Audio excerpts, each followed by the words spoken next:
Why do we suffer? Why do we as human beings spend so much of our lives suffering, grieving, trying to rise above challenges and moving around obstacles? Yet time and time again, why do so many bad things keep happening? Happening to us, to people we know, to people all around the world. Why is it that a state of not being well, of fear, of confusion, of depression or anxiety, why do these negative, painful states seem to come so easily and so often? While conversely, we seem to have to work so hard at being happy or content and experiencing things like joy. The negative thoughts come easily, naturally, right? You don't have to work at them, they're just there. But the positive thoughts, well, that takes work. There's thought stopping, thought replacing, focusing on gratitude and positivity, raising your vibrations, and on and on. These things take effort. The fact is that for most of us, negativity is our default state.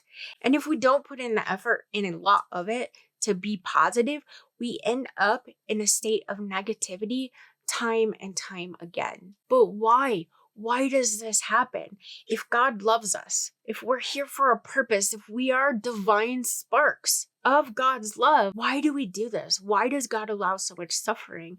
And why do we suffer so much? So that is what this video is going to address today. Why we suffer so much in this lifetime. What is going on? And then how you can manage it and make things quite a bit easier through spirituality and through a spiritual healing practice. So I decided to do this video topic due to the year that I have been having. This last year, I keep facing this pretty extreme suffering. It's been very intense several times this year. It's like this year just hurts. I also can't express to you like the amount of growth and learning that I've also gone through. It's immense, probably bigger than any of the pain and suffering. But it raises the question, why does the suffering keep going? Even me at times, and I know better, I have the thought that maybe I'm just meant to be miserable. Maybe I'm just meant to be depressed and anxious and have all of these issues and problems and not really ever be happy. Maybe I'm not meant to be happy and I should just accept my fate. But I know better, and I tend to no longer entertain thoughts like these when they come up. Not for long, at least. But I know that it is also the way that so many of us feel. But I haven't gone through this year of suffering for nothing. I went through all of it so I can better understand this topic, and I can share with you what I have learned through my experience. And I'll tell you what, I am more than certain that the reason this year has been so difficult is because I asked for it. I asked for a spiritual awakening, and everything that has occurred has taken me in that direction. And I talked about this a bit in my video about getting angel signs wrong and what happens when you misinterpret angel signs, because I did misinterpret them big time. And I continue, even to this day, to keep getting these same signs, these same angel numbers, and these same synchronicities that I talked about in that video. However, with every struggle I face and every challenge I overcome, I'm understanding what those signs mean more and more, and more understanding why I had to misinterpret them to get to where I am and why I've had to experience that suffering that I went through. The funny thing is that despite all of the suffering that I'm talking about, I am actually happier and more content with my life and where I am with my life, just how I feel in life than I have ever felt before. Check out the video about misunderstanding your angel signs. I'll link it right up here if you haven't yet, and if you're interested in knowing a little bit more of what I'm talking about there. So with that being said, let's get to it and talk about why suffering is normal and actually an expected part of our human experience and spiritual journey, and really about how, if you are suffering, or if you're experiencing a lot of suffering now, it might actually mean that you are getting closer to your goal of being happy. Let's talk a little bit more about how that's possible. First of all, the reason that we suffer is because we're human beings and because we're having a human experience. We suffer because of our thoughts and expectations, and we suffer because we allow the past to define us. And that's due to our ego, to our minds, to the ways that we think, how our thoughts and patterns and beliefs and expectations have developed over the course of our lifetime. If you don't know how the ego is developed, I do have a video about that. Check that out, about a healthy versus unhealthy ego and how that develops over a course of our lifetime of experiences and what the world and people have been telling us. In addition to that, we attract what we believe and what we expect through the law of attraction. So not only do you have the thoughts and the expectations and you allow the past to define you, but you're also, because of the law of attraction, attracting even more of what you're thinking about and what you expect. Because whatever you're focused on, the universe is sending to you, right? So more people, more circumstances, more situations, more experiences that fit those thoughts and expectations and that focus that you have. And we suffer as human beings because we buy into the illusion. So the thing is, reality is not real, not in the way that we think it is. It's actually an illusion. It's a projection of your subconscious onto the world around you. Subconscious onto the world around you. So not necessarily what you're aware of, right? So our senses are constantly being bombarded by information that's coming in from the world, from the environment, from this physical world coming in at us. But our conscious minds can only perceive just a teeny, tiny fraction of that information, right? So we can only actively register, understand, comprehend just the tiny, minuscule portion of the total sensory input that we're given at any given time. Some sources say, that the human brain can process 11 million bits of information every second, right?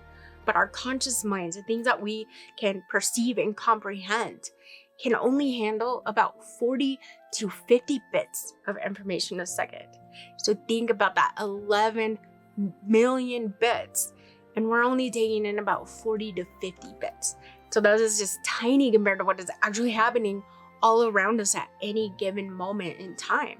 So our brains sometimes take shortcuts. It tries to predict the future based on the past, and it tries to understand what's going to happen next and how we should best respond. And this can have serious consequences, for how we act or, how we perceive and what we believe about the world and reality and ourselves as part of that reality. So with all of that in mind, right, we were created for a reason. The ego, the way we process things, the way we process information, the thoughts that it gives us, the beliefs that have resulted from all of our experiences, how we're influenced to see and experience reality. It's all on purpose. It's all happening for a reason. We've been through all of these experiences and have come to be the people that we are today with the ego that we have and the perceptions and all of that for a reason. And we will continue to struggle. We'll continue to face challenges and we'll continue to suffer because it's all part of the journey that we're on. You are a spiritual being, and you can't take your suffering away altogether. It's meant to be and it has to be. It's part of this life that you are incarnated in. But it doesn't have to remain the default state that you're in all the time or feel like you're constantly in a sense of suffering, right? Or that sense of depression or anxiety or whatever it is that you're experiencing. Because in truth, you are actually meant to find joy and happiness in this lifetime. So as a spiritual being, you are not going through any of this for nothing.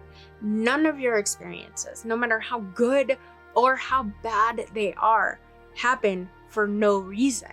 The soul has chosen this path and these experiences for you to go through. A lot of it is predestined. You still have free will, but a lot of these experiences were predestined for you to be going through. The suffering was predestined by your soul. And that's especially true if you are an earth angel or a starseed or any of the highly spiritual beings that are here on a special mission to help raise the vibrations of the earth. So let's put all of this together and let's go over a few of the spiritual reasons of why we experience suffering and why we experience so much suffering in this lifetime, despite being loved by God, and despite all of those thoughts and feelings that we have that the ego makes us ask and wonder about as we pursue our purpose in this physical life, right?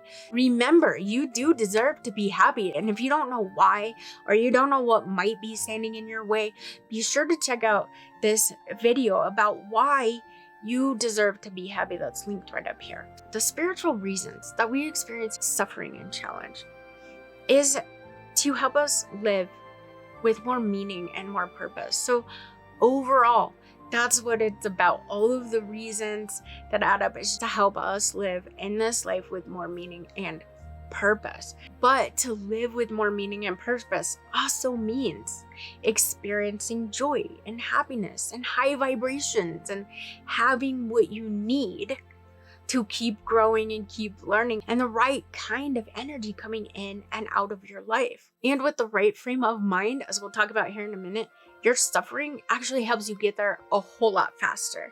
So whenever you experience a state of suffering and you're wondering what's going on, keep these things in mind. Suffering opens the door to the unexpected. Feelings of loss, confusion, and uncertainty make you get out of your own way.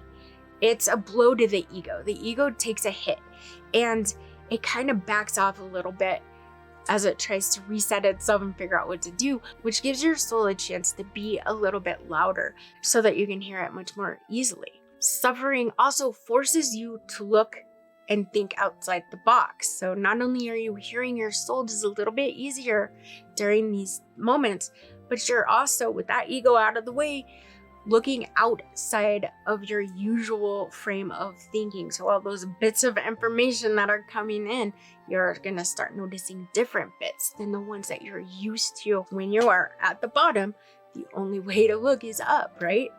You have to look someplace different.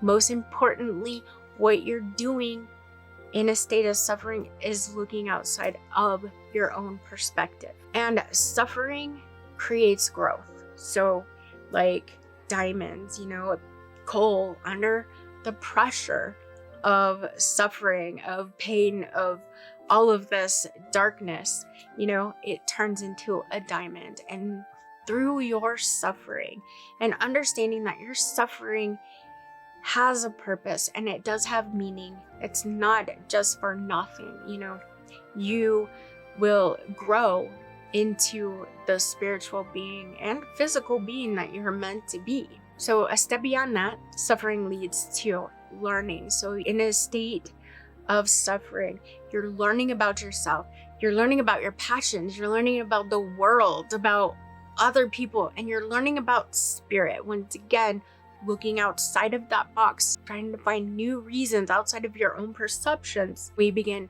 learning about spirit and how it can help us in these situations. And going beyond that, your suffering creates understanding. So something you probably will not get as clearly or as easily if you don't experience suffering is understanding, not just learning about yourself, not just learning about your passions and about spirit, about God, about angels, but you gain an understanding of it at a deeper level than you would otherwise. And then suffering leads to compassion. We have more and more compassion because of the suffering that we experience. So it brings us to a state of helping others, of helping the earth. It drives you to do something about what you care about.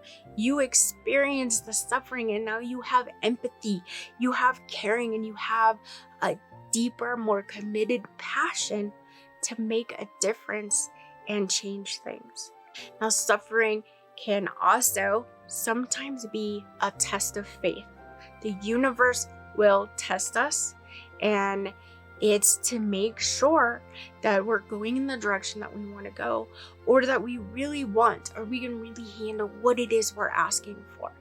So the universe will test us. It'll test our resolve and test our ability to actually carry through with what we're asking. We suffer to bring us closer to God, to help others be closer to God, to raise the vibrations of the earth and bring the entire planet closer to God in consciousness and in understanding. The more you understand about spirit, the more you learn, the more you understand and really get it in your heart, the closer you are to God, and suffering gets you there. So those are some of the spiritual reasons we experience suffering.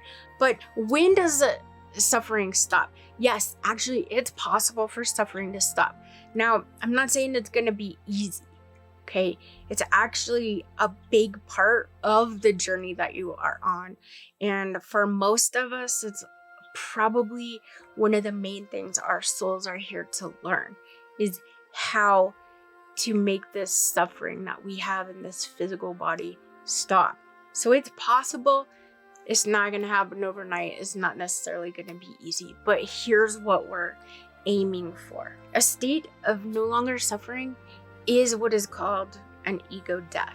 When you no longer have strong expectations about what will happen, or a desire for a certain outcome, right? Like when you are just content with whatever's going to happen is going to happen, because, it's for a reason. That is what's meant to be. So in ego death is when the ego no longer dictates what you need or what you desire or what you want. It may still be there, still that voice in the back of your head, but your overarching feelings don't put much weight on all of that. You're just content. You know it's all happening for a reason, and you're just going with the flow, because it's an experience of fully experiencing detachment. And if you don't know what detachment is, I have got many videos coming about that and about the law of detachment and how we can integrate that in our lives to help with these states of suffering and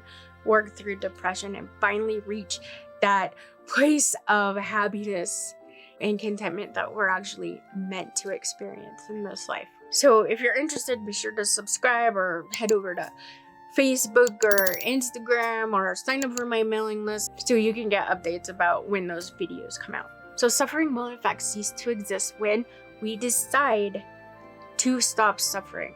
So when you choose to see things from a different perspective, this is a choice. It's a conscious choice that you're making, right? You choose that now I'm going to see things differently. I'm going to stop listening to the ego and stop allowing it to dictate how I feel or how I perceive things or how I understand myself as a spiritual being in a physical body. Suffering will stop, will cease to exist when you stop resisting it. So no matter how much you think you might be facing your emotions or facing what is coming up from your shadow or doing all of that stuff, if you are experiencing a state of suffering, you are resisting something. So when these states come up, make sure you face, you embrace, and you accept all of your emotions, all of the memories, everything that comes up. Face it and accept it. Don't turn away from any of it. Allow these thoughts, allow these feelings, allow these memories, all of it to happen and to be part of you, to be part of your experience. Just keep in mind, rather than trying to change what is coming, or to, if you're feeling sad, you're feeling depressed, our default is to try to be happy, right? To try and experience joy. But when we're doing that, we are resisting the sadness. We're resisting what's coming up, and all of that comes for a reason. Everything happens for a reason. So when you resist it, you are actually creating more suffering. And remember, they will pass. Of course, if you're attempting to resist or ignore them, that just gives them fuel and makes them last longer. Thoughts don't last.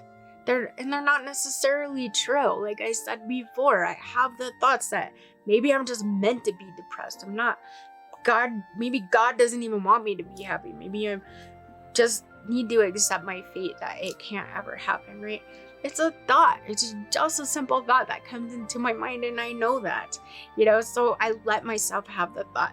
I don't judge myself for the thought. I don't criticize the thought. I don't try to avoid the thought. I don't freak out because I had a negative thought, right? Which is things that we tend to normally do. We just accept the thought. I just had the thought.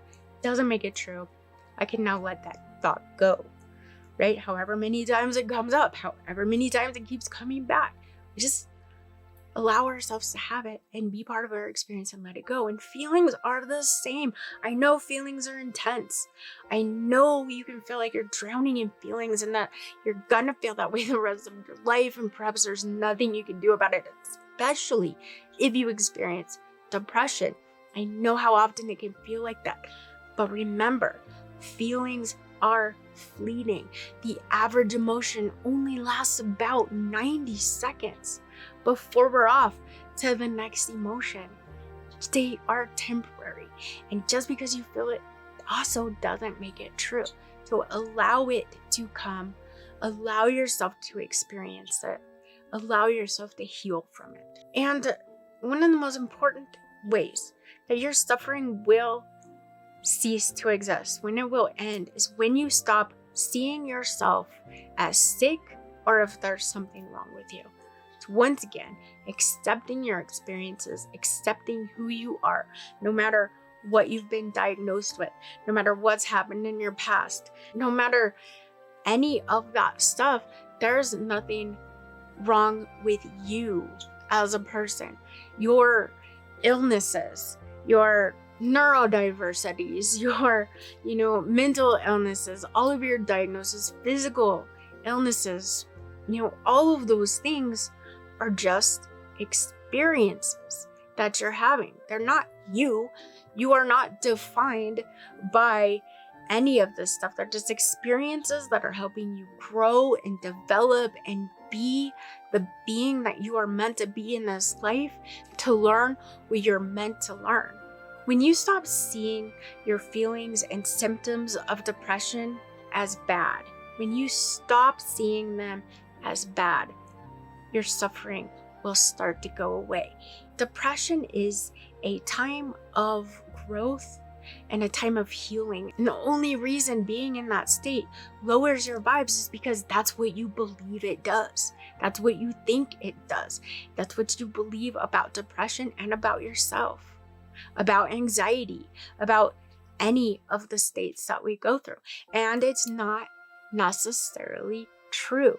Our thoughts are not always true. So I'm not saying it's easy to go through depression. I'm not saying it's fun by any means. I'm just saying that it's not bad. So although you can't stop your suffering or the suffering of others, and actually you probably don't want to stop the suffering, because if you did, you would have a lack of joy as well. It would be like taking some sort of a numbing pill, so you don't have suffering, but you don't have the other side either. And growth, it just wouldn't occur. You'd just be stagnant. There'd be no purpose and no point. But there's a big difference between feeling like the suffering is overwhelming and like it's taking over your life and you have no control, rather than, knowing that in fact, in the darkness and in this place that you're at that feels like suffering, the darkness you're experiencing is your seed stage. You're just beneath the surface. You're soaking up all of the nutrients that you need to grow, that you need to bloom and blossom into the grand divine being that you are meant to be. So I just created a guided meditation to help kind of conceptualize all of this kind of stuff, the detachment and all of this stuff that I'm talking about, that can help you reach a stage of ego death and soul consciousness. So take some time for yourself and invest it toward your healing and growth by trying this meditation out. If you want to know more about the good side of depression and how you can use it to enhance your spiritual journey, be sure to check out this video. And as always, I'm sending a ton of love and blessings to you all. Thank you so much for being here, and thank you so much for being you. I look forward to seeing you in the next video. Bye-bye.